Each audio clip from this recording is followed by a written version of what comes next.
जय जय शङ्कर हर हर शङ्कर जय जय शङ्कर हर हर शङ्कर जय जय शङ्कर हर हर शङ्कर जय जय शङ्कर हर हर. வைதிக மத அம்சங்கள்.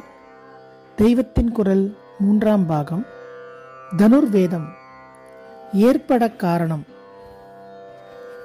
ஆயுர்வேதம் சரீர பலத்தை தருவதற்காக ஏற்பட்டது.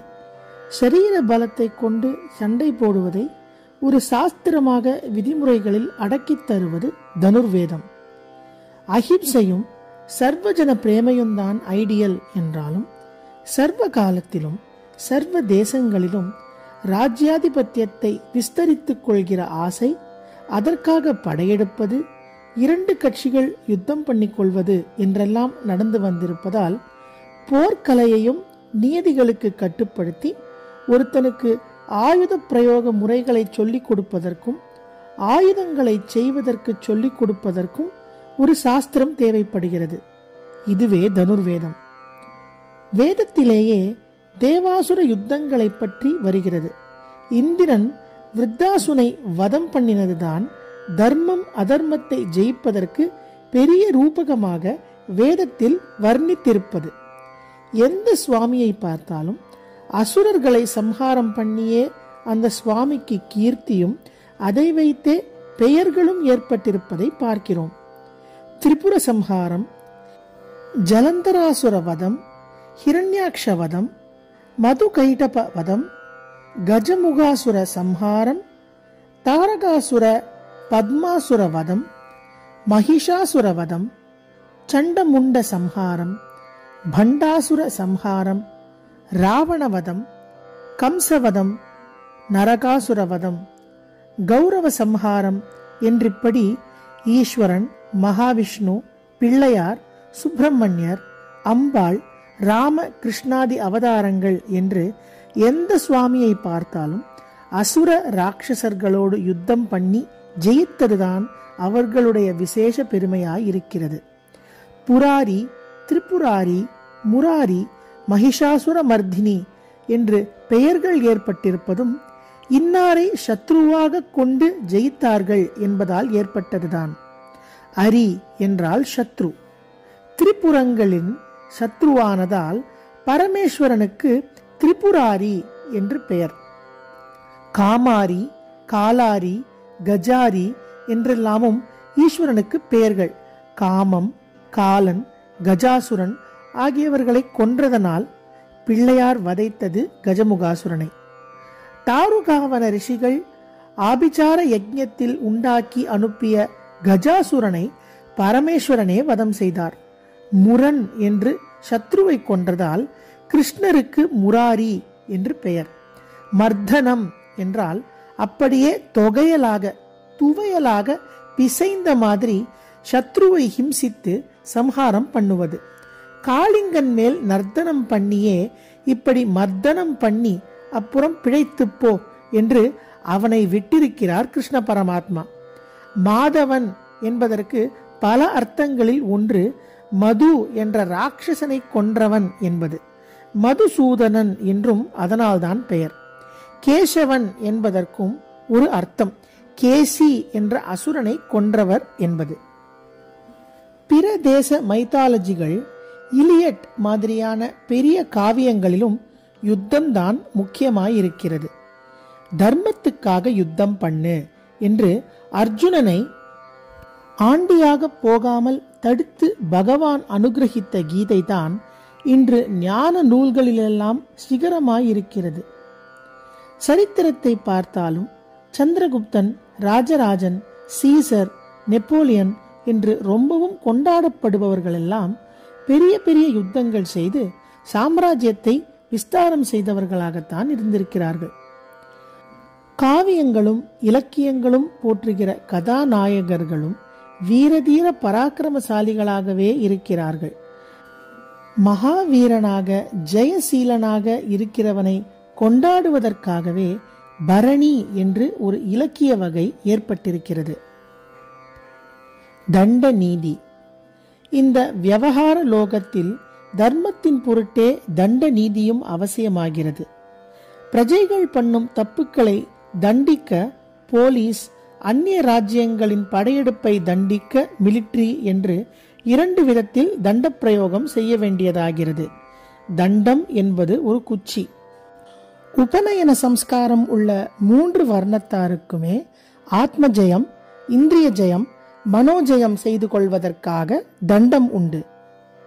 இது உட்பகை ஷட் ரிபு என்று உள்ளத்துக்கு 6 சத்ருக்கள், காமம், குரோதம், லோபம், மோகம், மதம், மாத்சரியம் என்று இவற்றை ஜெயிக்கணும். இவற்றை தவிர ராஜாவானவன் வெளியிலே தர்மத்தின் பகைவர்களாய் உள்ள எக்ஸ்டர்னல் எனிமீஸ் என்கிற குற்றவாளிகள், திருடர்கள், கொலைகாரர்கள், அந்நிய தேசத்திலிருந்து படையெடுக்கிற சேனா வீரர்கள் ஆகியவர்களையும் ஜெயித்து தர்மத்தை நிலைநாட்ட வேண்டியவனாய் இருக்கிறான். இந்த வெளிப்பகையிலேயும் உள் வெளி என்று 2. ராஜாவின் ஸ்வதேசத்திலேயே கலகம், கொலை முதலியவை செய்கிறவர்கள் உட்பகை. அந்நிய ராஜ்ய ஆக்கிரமிப்புக்காரர்கள் வெளிப்பகை. அவற்றை அடக்குவதற்கு சிம்பலாக, இன்சிக்னியாவாக, அதாவது சின்னமாக ராஜாவுக்கு ஒரு தண்டம் உண்டு. செங்கோல் என்பது அதுதான். செம்மை என்பது நியாயத்தை குறிப்பது.